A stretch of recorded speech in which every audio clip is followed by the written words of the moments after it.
नमस्कार, स्वागत है आप सभी का एनएफ न्यूज पर। जय हिंद जय भारत के साथ, क्योंकि आज भारत ने जो किया है उसके बाद पूरे पाकिस्तान में खलबली है और हर देश प्रेमी के चेहरे पर मुस्कान है और जुबान पर केवल एक ही बात है। मोदी को कहा था 22 अप्रैल को कि जाकर बता देना, 7 मई को मोदी ने बता दिया है। अब जाकर रोना मुनीर और शहबाज के पास, क्योंकि ठोंका बहुत अच्छे से है। बीजेपी नेता मृत्युंजय शर्मा मेरे साथ है। बहुत बहुत स्वागत है सर आपका। धन्यवाद रोहित जी। शुरुआत आप कहां से करना चाहेंगे, ये मैं आप पे छोड़ रहा हूं, सवाल फिर आगे।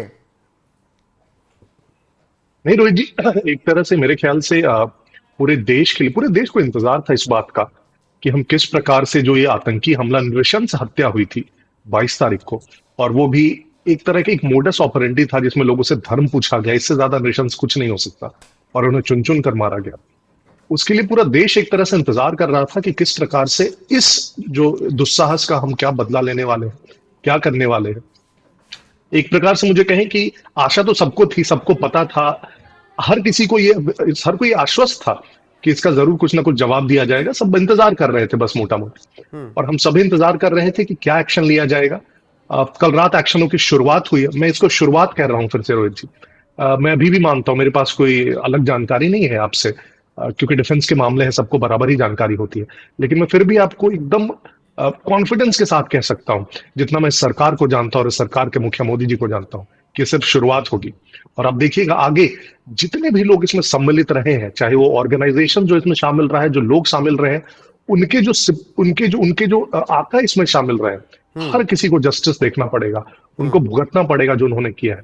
तो मेरे ख्याल से प्रत्येक देशवासी ने एक राहत की सांस ली है कि हम इन्हें छोड़ने वाले नहीं हैं, जिन्होंने हमारे देश के ऊपर ऐसा कुठाराघात किया है। बिल्कुल मृत्युंजय जी, और इसीलिए देश इस वक्त कह रहा है पाकिस्तान से कि घर में घुसकर मारा, कब्र तुम्हारी खोदी है, भारत की गद्दी पर बैठा पाकिस्तान बाप तुम्हारा मोदी है।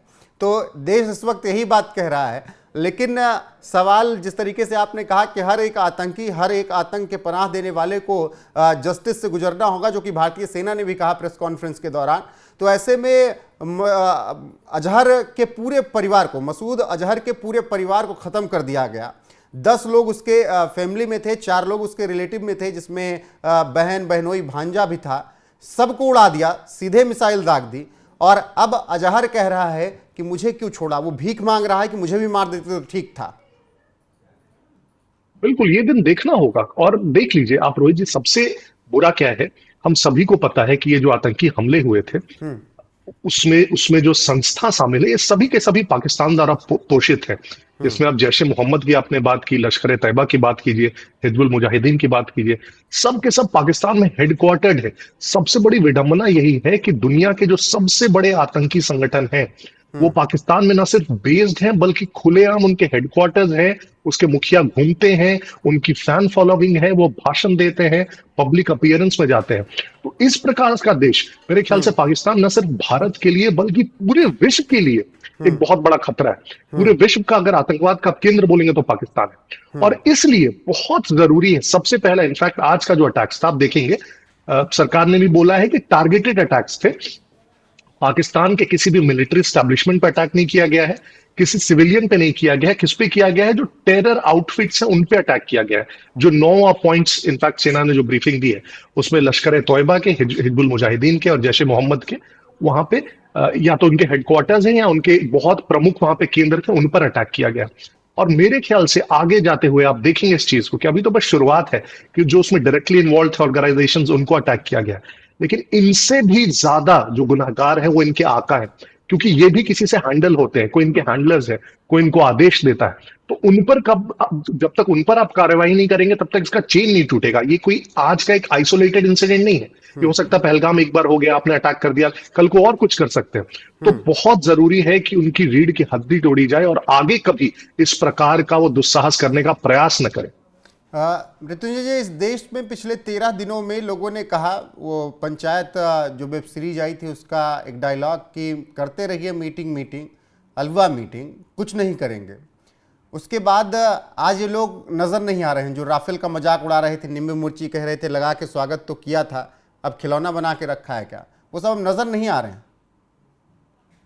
रोहित जी, ये एक मेरे ख्याल से शर्मनाक है और दुखद भी है कि देश में जब आप कम से कम कुछ ऐसे मुद्दे होते हैं देश में हमेशा जिसके लिए सभी पार्टियों को एक हो जाना चाहिए। राष्ट्रीय सुरक्षा उसमें सबसे सर्वोपरि है। मैं कहूंगा राष्ट्रीय सुरक्षा के समय आपसी जो भी मतभेद होते हैं पार्टियों के सब खत्म हो जाने चाहिए। लेकिन फिर भी विडंबना है और शर्मनाक है कि पिछले 12-13 दिनों में आपने देखा किस प्रकार के बयान है विपक्षी पार्टियों से। बहुत सारे ऐसे पत्रकार जो खुद को निष्पक्ष पत्रकार बोलते हैं मगर सिर्फ एक वन साइडेड स्टोरीज करते हैं। मैं इनफैक्ट आज ही देख रहा था एक उनका अरफा का वीडियो आया है, वो कह रही हैं कि यहाँ बहुत सारी मासूमों की जान चली गई है पाकिस्तान में, कोई आतंकवादी नहीं मरा है, तो इस प्रकार से हमें अटैक नहीं करना चाहिए। रवीश कुमार का 2 दिन पहले का मैं बयान देख रहा था कि सरकार को आगे आके बाहर निकल के बताना चाहिए कि क्या प्लान कर रही है, किसको अटैक करेगी, कब अटैक करेगी। मैं सुप्रिया श्रीनेत जो कांग्रेस की प्रवक्ता है उनका बयान देख रहा था। हर दिन वो किसी न किसी प्रकार के कटाक्ष कर रही थी सरकार पे, हमारी कैपेबिलिटीज पे, सेना पे, राफेल पे। आपने देखा जयरा कटाक्ष कर रहे थे। तो इस प्रकार के लोग मेरे ख्याल से ज्यादा घातक है अपने देश आप के लिए। लोगों ने जब देश के राफेल बाहर के लिए दुश्मन थे, तो जब घातक नहीं राफेल है। आप लोगों ने डील की तब भी बहुत सवाल उठे आप पर। इस देश में आप लोगों पर भ्रष्टाचार के आरोप तक लग गए राफेल को लेकर। बिल्कुल रोहित जी, और याद होगा आपको किसी राफेल के लिए संसद को कितने दिनों तक ठप रखा गया था विपक्ष के द्वारा और कहा गया था इसकी क्या उपयोगिता है। बहुत सारे नेताओं ने तो कह दिया कि हम भुखमरी से मर रहे हैं तो राफेल लेके क्या करेंगे। आज वो नेता कहीं नहीं दिख रहे। और इनफैक्ट बहुत इंपॉर्टेंट उस समय उसकी प्राइसिंग को लेके, इफेक्टिवनेस को लेके, क्या जरूरत है इसको लेके कितने सारे सवाल उठाए गए।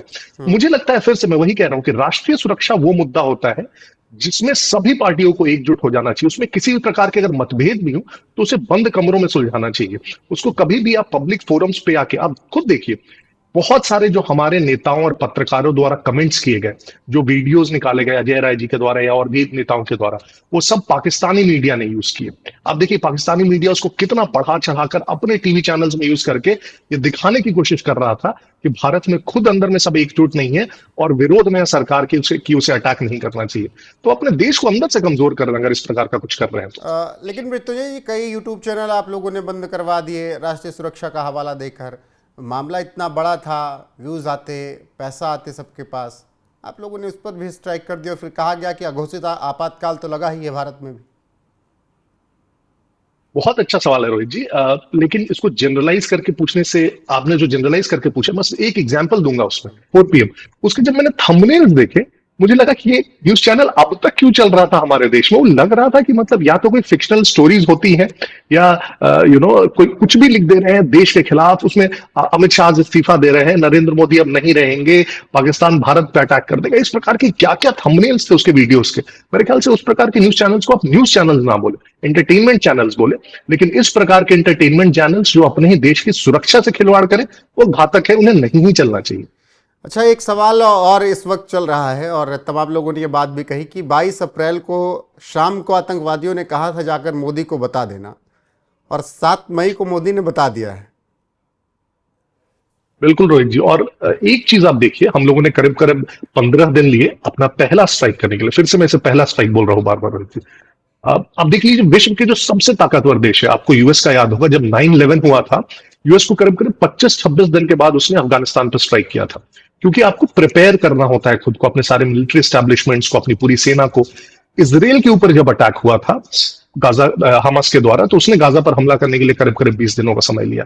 लेकिन हमारे यहाँ लोगों को 2 दिन का भी पेशेंस नहीं था कि हमारे यहाँ अटैक हुआ है तो कल ही क्यों नहीं हमला हो जा रहा है। इस प्रकार के बयान आ रहे थे लोगों से। लेकिन सरकार ने बहुत संयमता से, मुझे लगता है 15 दिन का वक्त लिया, अपने सारे स्टैब्लिशमेंट को रेडी किया, बैकएंड पे मीटिंग्स करी, हर प्रकार की तैयारी करी। क्योंकि एक बार जब आप युद्ध में जाते हैं तो इस प्रकार की तैयारी के साथ जाते हैं कि आपको पीछे ना हटना पड़े। तो बहुत गर्व है मुझे अपने सरकार की नीति पे, उसकी तैयारी पर और उसके एक्शन पर कि 15 दिनों के बाद जो उसने एक्शन लिया, बहुत दुरुस्त एक्शन है। और आगे आप देखते जाइए रोहित जी, पाकिस्तान को उसके दुस्साहस का बहुत करारा जवाब मिलेगा। वही कहा जा रहा है कि किसी बेटी की शादी हुए 7 दिन हुआ था, कोई हनीमून मनाने गया था 10 दिन बाद अपनी शादी के, सिंदूर उजाड़ दिया गया।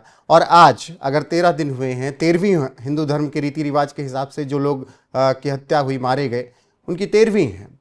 तो लोगों ने कहा कि सिंदूर का भी बदला ले लिया और सच्ची श्रद्धांजलि भी अब भारतीय सेना ने 22 तारीख को पहलगाम हमले में मारे गए लोगों को दे दी है। बिल्कुल। इनफैक्ट जो एक तस्वीर सबसे ज्यादा वायरल हुई थी पहलगाम अटैक के बाद, जिसमें एक व्यक्ति शुभम द्विवेदी उनकी लाश थी और उसके बगल में उनकी पत्नी बैठी हुई थी। और वो उस तस्वीर ने पूरे देश को झकझोर दिया था रोहित जी। और हर कोई एक तरह से मार्मिक हो गया था और इस बात का इंतजार कर रहा था कि ये जो महिला है, ये जो लड़की है, इसका जो सुहाग छीना गया है, इसका बदला कब हम लेंगे। और एक प्रकार से इस पूरे ऑपरेशन को ऑपरेशन सिंदूर नाम देके वो मैसेजिंग दी गई है। जिस प्रकार से आप देखते होंगे, बहुत पहले के वर्षों में हम देखते थे कि यूएस वगैरह अपने नागरिकों की कैसे सुरक्षा करते थे कि विश्व में कहीं भी उनका एक कोई नागरिक भी अगर फंस जाए तो उसे निकालने के लिए अपना जी जान लगा देते थे। और आज भारत भी वही मैसेजिंग देने की कोशिश कर रहा है कि हमारे देश में कोई भी हो, पुरुष हो, महिला हो, बेटी बहू, कोई भी हो, अगर उनको नुकसान हुआ है, उनके उनके उनके फैमिली को नुकसान हुआ है, तो हम उसका करारा जवाब देंगे। और एक प्रकार से इस ऑपरेशन को वो नाम देकर यही मैसेजिंग देने की कोशिश की गई है कि जो भी सुहाग उजाड़े गए थे उसका ये जवाब है। ठीक है, बहुत बहुत शुक्रिया आपका मृत्युंजय जी हमारे साथ जुड़ने के लिए। बाकी वही कहना है जो मैं लगातार कहते आ रहा हूं कि 22 तारीख को आपने पूछा था कि धर्म तुम्हारा क्या है, और 7 तारीख को ऑपरेशन सिंदूर ने बता दिया कि धर्म क्या है और भारतीय सेना और भारतीय सरकार क्या है। बहुत बहुत शुक्रिया मृत्युंजय जी आपके हमारे साथ जुड़ने के लिए। बाकी दर्शकों की राय क्या है बताएंगे जरूर। बने रहिए सभी लोग हमारे साथ, हर एक अपडेट आपको यहाँ पर मिलती रहेगी लगातार। नमस्कार।